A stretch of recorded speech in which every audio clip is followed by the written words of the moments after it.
Hello friends, welcome back to our channel. Narmada సాగర్ని బయటికి గెంటేయాలని చూసిన శ్రీవల్లికి దిమ్మ తిరిగే షాక్ ఇచ్చిన అమూల్య. అసలు ఏం జరగబోతుందో తెలుసుకోవాలంటే ఈ వీడియోని ఎక్కడా స్కిప్ చేయకుండా చివరి వరకు చూడండి. ఇక స్టోరీలోకి వెళ్ళినట్లయితే భాగ్యం శ్రీవల్లి సాగర్ గురించే ఆలోచిస్తూ ఉంటారు. ఇక భాగ్యం, అవునమ్మాయి, అసలు అతను ఎవరు? సాగర్ని ఎందుకలా బెదిరించి తన దగ్గర నుండి ఆ డబ్బులు తీసుకువెళ్తున్నాడు? అసలు ఏదో జరుగుతుంది, అదేంటో తెలుసుకోవాలి. ఈ ఉద్యోగం ఎలా వచ్చిందో తెలుసుకొని ఇక సాగర్ని నర్మదని బయటికి గెంటేయాలి అని భాగ్యం అంటూ ఉంటే అప్పుడు శ్రీవల్లి, వద్దే అమ్మా, ఆ నర్మద అసలే మంచిది కాదు. ఇప్పుడు తన గురించి ఏదైనా మనం మామయ్య ముందు బయట పెట్టామంటే ఇక అది ఊరుకోదు. మన నిజస్వరూపం మొత్తం అత్తయ్య మామయ్య ముందు బయట పెడుతుంది, నా కాపురమే కూలిపోతుంది అని శ్రీవల్లి అనగానే అప్పుడు భాగ్యం, లేదమ్మి, ఇప్పుడు దాన్ని చూసి మనం ఎలా భయపడుతున్నామో మనల్ని చూసి కూడా అది అలాగే భయపడేలా నేను చేస్తాను అని భాగ్యం శ్రీవల్లి ఇద్దరూ మాట్లాడుకుంటూ ఉంటారు. ఇంతలోనే వనజ రామరాజు ఇంటికి వస్తుంది. రామరాజు అని పిలుస్తూ ఉంటుంది. ఆ మాటలు విన్న రామరాజు వేదవతి బయటికి వస్తారు. ఇక వేదవతి, వదిన మీరా అనగానే అప్పుడు వనజ, చూడు, ఇప్పుడు వరుసలు కలుపుకొని మీతో సంబంధం కుదుర్చడానికి ఇక్కడికి రాలేదు అనగానే అప్పుడు రామరాజు, అమ్మా, ఏంటమ్మా, ఇంట్లోకి వెళ్ళి మాట్లాడుకుందాం పద అనగానే అప్పుడు వనజ, చూడు, నేను ఇంట్లోకి వెళ్ళి తీరిగ్గా కూర్చొని మాట్లాడుకునేంత సమయం నాకు లేదు. అయినా నేను అమూల్య పెళ్లి కోసం అమూల్యకి నగలు చేయించమని 20 లక్షల రూపాయలు మీకు ఇచ్చాను కదా, అది ఎవరబ్బా సొమ్మని ఇంకా మీ దగ్గరే అట్టి పెట్టుకున్నారు అని వనజ అంటుంది.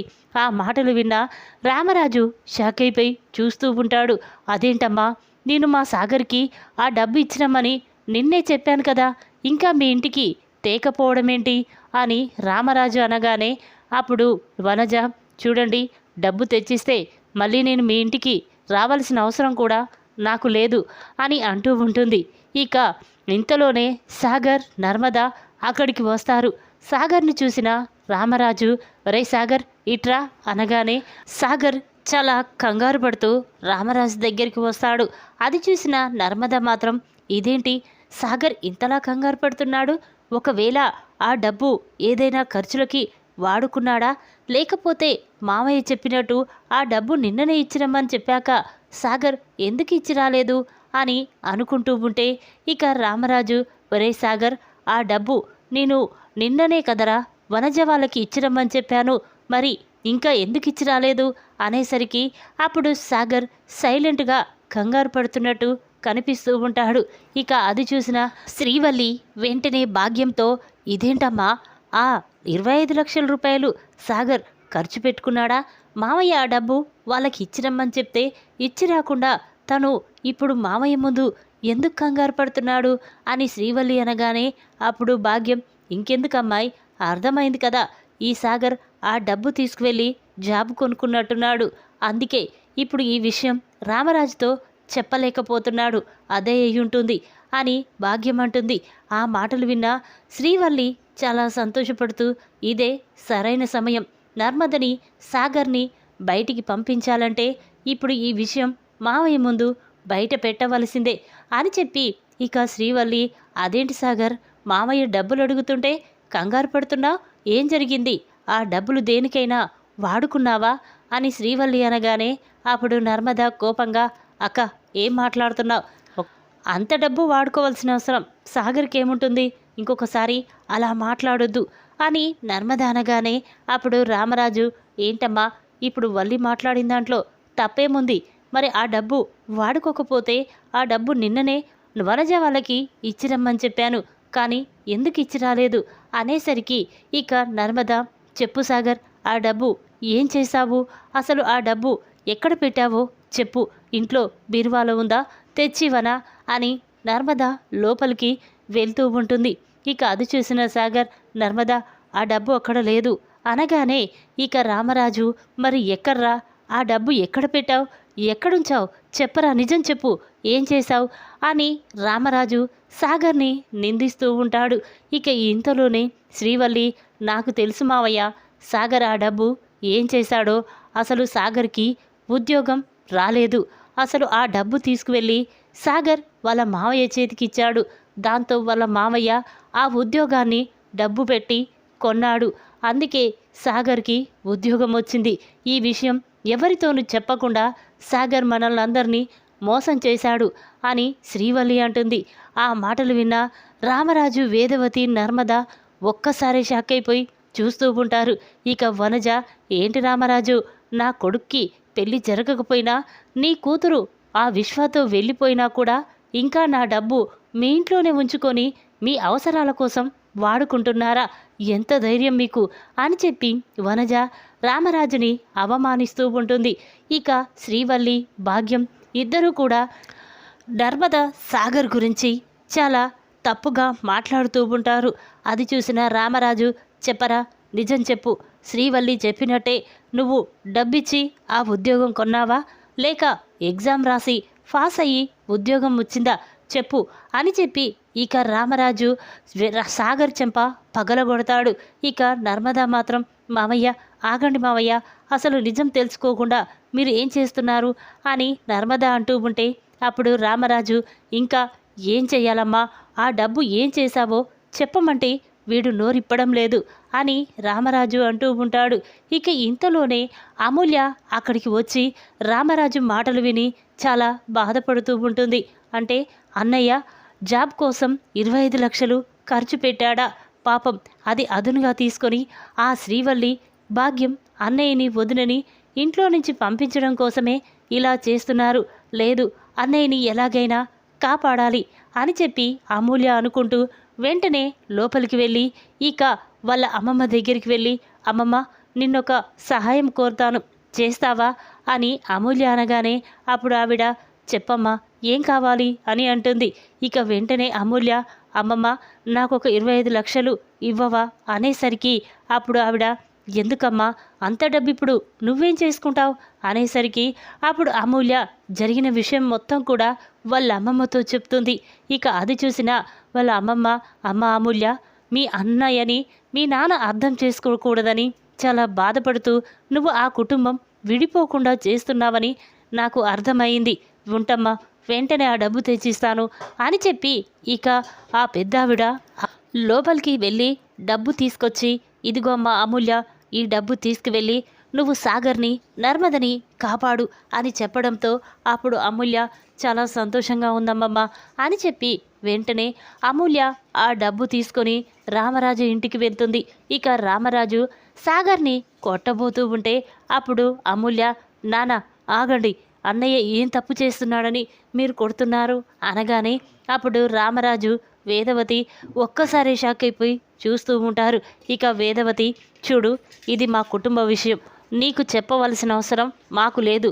అయినా నువ్వు మా ఇంటి గడప దాటి రావడానికి ఎంత ధైర్యమే నీకు అని వేదవతి అంటూ ఉంటే అప్పుడు అమూల్య, చూడు, నేను మీకోసం రాలేదు, మా అన్నయ్య కోసం వచ్చాను. ఆ రోజు అన్నయ్య బ్యాంకులో డబ్బు వేయడానికి వెళ్తూ ఉంటే నేనే ఆపి అన్నయ్య దగ్గర నుండి ఆ డబ్బు తీసుకున్నాను. నాకు ఇష్టం వచ్చిన నగలు చేయించుకుంటానని అన్నయ్యతో చెప్పడంతో అన్నయ్య ఆ డబ్బు నాకిచ్చాడు. కానీ ఇంట్లో నుండి నేను వెళ్ళిపోతున్నప్పుడు ఆ డబ్బు తీసుకువెళ్ళాడని ఇక అన్నయ్య అనుకొని ఆ డబ్బు గురించి ఇప్పుడు మీతో చెప్పలేకపోతున్నాడు అని చెప్పి అమూల్య, అన్నయ్య ఇదిగో అన్నయ్య, నువ్వు నాకిచ్చిన ఆ 25 లక్షల రూపాయలు తీసుకో అని చెప్పి అమూల్య అనగానే ఆ మాటలు విన్న సాగర్, నర్మద ఒక్కసారి షాక్ అయిపోయి చూస్తూ ఉంటారు. ఇక సాగర్ తన కళ్ళతో సైగ చేస్తూ, ఏంటమ్మా ఇది, ఏంటి ఈ డబ్బు నీకెప్పుడిచ్చాను అని అంటూ ఉంటే అప్పుడు నర్మద, అన్నయ్య నీకెందుకు, నువ్వు ఈ డబ్బు తీసుకో ముందు అని చెప్పగానే ఇక సాగర్ ఆ డబ్బు తీసుకొని రామరాజుకి ఇస్తాడు. ఇక అది చూసిన రామరాజు, ఒరే సాగర్, నిన్ను అపార్థం చేసుకున్నాన్రా, ఈ డబ్బు అమూల్య దగ్గర ఉందని నాకు తెలియదు, కానీ నువ్వు దేనికోసమో ఖర్చు పెట్టుకున్నావని కోపంతో అలా మాట్లాడాను అని చెప్పి రామరాజు వెంటనే ఆ వనజకి 25 లక్షల రూపాయలిచ్చి అక్కడి నుంచి పంపిస్తాడు. ఇక రామరాజు అమూల్యాని చూసి చాలా కోపంతో, చూడు వచ్చిన పని అయిపోయింది, ఇక తిరిగి వెళ్ళమని చెప్పు అని చెప్పి రామరాజు వేదవతి ఇంట్లోకి వెళ్తారు. ఇక నర్మద, అదేంటి సాగర్, నువ్వు అమూల్యకి డబ్బిచ్చినట్టు ఒక్క మాట కూడా నాతో చెప్పలేదేంటి అనగానే అప్పుడు సాగర్, నర్మద అది అంటూ ఉంటే అప్పుడు అమూల్య, ఎందుకొదినా ఇంకా అన్నయ్యని బాధ పెడతావు, ఇప్పటికే అన్నయ్య మీద నాన్న చేయి చేసుకున్నాడు, ఇక అన్నయ్యని ఫ్రెష్ తీసుకొని వెళ్ళొదినా అనేసరికి ఇక సాగర్ నర్మద ఇంట్లోకి వెళ్తారు. ఇక అది చూసిన అమూల్య చాలా కోపంగా శ్రీవల్లి దగ్గరికి వచ్చి, ఏంటొదినా, నర్మద వదినని సాగర్ అన్నయ్యని ఇంట్లో నుంచి పంపించాలనే ఈ ప్లాన్ వేశారు కదా అని అమూల్య అనగానే అప్పుడు శ్రీవల్లి భాగ్యం ఒక్కసారి షాక్ అయిపోయి చూస్తూ ఉంటారు. అప్పుడు శ్రీవల్లి, ఏంటి అమూల్య, నేను అలా చేస్తానా చెప్పు, అయినా సాగర్ని బయటికి పంపించడం నేనెందుకు చేస్తాను అని శ్రీవల్లి అనగానే అప్పుడు అమూల్య, చూడు నీ గురించి, నీ అమ్మ నిజస్వరూపం గురించి నాకు అంతా తెలిసిపోయింది, చూడు నువ్వు సాగర్ అన్న ఆ డబ్బు ఖర్చు పెట్టుకున్నాడని నాన్న ముందు ఆ నిజస్వరూపం బయట పెట్టాలని చూశావు, అన్నయ్యని వదినని బయటికి పంపించాలనుకున్నావు, కానీ నేను ఉండగా ఈ ఇంట్లో వాళ్ళు ఎవరిని బయటికి వెళ్ళనివ్వను, ఈ కుటుంబాన్ని విడిపోనివ్వను, చూడు ఇంకొకసారి ఇంట్లో వాళ్ళ మీద ఏదైనా చెప్పి ఈ కుటుంబాన్ని, నాన్నని అన్నయ్యల్ని విడదీయాలని చూస్తే నీ ప్రాణం తీస్తాను, నేను కూడా ఇప్పుడు నాన్న దగ్గరికి వెళ్ళి నీ గురించి నిజం చెప్పేస్తాను, నువ్వే విశ్వాకు నాకు మధ్య ప్రేమ రాయబారం నడిపించావని, అసలు ఇదంతా చేసింది నువ్వేనని నేను ఒక్క మాట అమ్మ నాన్నలతో చెప్పానంటే ఇక నీ బ్రతుకేమైపోతుందో ఒక్కసారి ఆలోచించు అని అమూల్య అనగానే ఆ మాటలు విన్న శ్రీవల్లి షాక్ అయిపోయి చూస్తూ ఉంటుంది. ఇక వెంటనే రెండు చేతులెత్తి దండం పెట్టి, అమూల్య ఇక ఎప్పుడు ఇలా జరగనివ్వను, ఇదే లాస్ట్ సారి, చూడు ఇక నుండి నేను ఎవరి మీద ఇలాంటి నిందలు వెయ్యను, నన్ను క్షమించు అని చెప్పి శ్రీవల్లి భాగ్యం చాలా కంగారు పడుతూ అక్కడి నుంచి ఇంట్లోకి వెళతారు. ఇక అమూల్య మాత్రం చాలా సంతోషపడుతూ, అమ్మమ్మ చేసిన సహాయం వల్లే ఈరోజు నేను అన్నయ్యని కాపాడుకోగలిగాను, లేకపోతే అన్నయ్య వదిన ఇంట్లో నుంచి వెళ్ళిపోయేవారు అని చెప్పి అమూల్య బాధపడుతూ ఇంట్లోకి వెళ్తుంది. ఇక ఇది చూసిన శ్రీవల్లి భాగ్యం మాత్రం చాలా కోపంతో రగిలిపోతూ ఉంటారు. ఇదేంటే, ఆ సాగర్ డబ్బు పెట్టి ఉద్యోగం కొన్నాడని మనం అనుకున్నాం, కానీ ఈ డబ్బు అమూల్యకి ఇవ్వడమేంటి, అమూల్య డబ్బు తెచ్చిచ్చి సాగర్ని నర్మదని కాపాడమేంటి, నాకేమీ అర్థం కావడం లేదు అని భాగ్యం అనగానే అప్పుడు శ్రీవల్లి, నేను ముందే చెప్పాను కదమ్మా, ఆ నర్మద విషయంలో నువ్వు ఏ నిర్ణయం తీసుకున్నా కాస్త జాగ్రత్తగా ఉండమని, కానీ ఇప్పుడు ఏం జరిగింది, కాసేపు అయితే అమూల్య మావయ్య ముందు మన నిజస్వరూపాన్ని బయట పెట్టేది, మావయ్య మనల్ని మెడపట్టుకొని బయటికి గెంటేసేవాడు, తృతిలో తప్పిపోయింది అని చెప్పి శ్రీవల్లి చాలా కోపంతో రగిలిపోతూ ఉంటుంది. ఇక అమూల్య ఇంటికి రాగానే వాళ్ళ అమ్మమ్మ, అమ్మ అమూల్య, ఏందమ్మా నువ్వు తీసుకువెళ్ళిన డబ్బు సాగర్కి ఇచ్చావా, రామరాజు నమ్మాడా అనగానే అప్పుడు అమూల్య, అవునమ్మమ్మ నమ్మాడు, కానీ అన్నయ్య మీద చేయి చేసుకున్నాడు, అదే బాధగా ఉంది, ఈ ఇచ్చిన డబ్బు వల్ల మా కుటుంబం విడిపోకుండా ఆగిపోయింది, థ్యాంక్స్ అమ్మమ్మ, నీ రుణం జన్మలో తీర్చుకోలేను అని అమూల్య అంటూ ఉంటే అప్పుడు ఆవిడ, చూడు అమూల్య, నువ్వు ఎవరివి, నువ్వు వేదవతి కూతురివి, అంటే నాకు మనవరాలివి, నా కూతురి కుటుంబం అలా నాశనమైపోతూ ఉంటే చూస్తూ ఎలా ఊరుకుంటాననుకున్నావు, ఈ విషయం ఆ విశ్వగాడికి భద్రావతికి తెలిస్తే ఇక ఊరుకోరు అని చెప్పి అనగానే అప్పుడు అమూల్య, సరే అమ్మమ్మ, ఈ విషయం నేను ఎవరితోనూ చెప్పను అని చెప్పి ఇక అమూల్య గదిలోకి వెళ్ళిపోతుంది. ఇంకా నర్మద సాగర్ మాత్రం చాలా కోపంతో ఉంటారు. నర్మద, ఏంటి సాగర్, నువ్వు ఆ డబ్బు అమూల్యకి ఇచ్చావంటే నాకు ఇప్పటికీ నమ్మబుద్ధి కావడం లేదు, ఏదో నువ్వు అమూల్య కలిసి ఆడుతున్న నాటకంలా అనిపిస్తుంది, చెప్పు సాగర్, అసలు ఆ డబ్బు ఏం చేశావు, నిజం చెప్పు సాగర్ అనగానే అప్పుడు సాగర్, అదేంటి నర్మద అలా మాట్లాడతావు, ఆ డబ్బు అమూల్య తెచ్చిచ్చింది, నీకు ఆ మాత్రం అర్థం కాలేదా, ఇంకా నేను ఏం చేసుకుంటాను అయినా 25 లక్షలు ఖర్చు పెట్టేంత జాబ్ నాకేం తెలుస్తుంది అని చెప్పి అనగానే అప్పుడు నర్మద, అదేంటండి జాబ్ అంటున్నారు, 25 లక్షలు అంటున్నారేంటి అనగానే సాగర్ ఒక్కసారే షాక్ అవుతాడు. అదే నర్మద, నేనేదో జాబు కొట్టుకున్నట్టు 25 లక్షల గురించి ఇంకా అడుగుతారేంటి? నేను ఆ రోజు అమూల్యకే ఇచ్చాను. అమూల్య ఆ డబ్బు తీసుకువెళ్ళి ఖర్చు చేసిందనుకున్నాను. కానీ తను మాత్రం భద్రంగా ఆ డబ్బు దాచిపెట్టి మళ్ళీ నాకు తిరిగి ఇచ్చింది.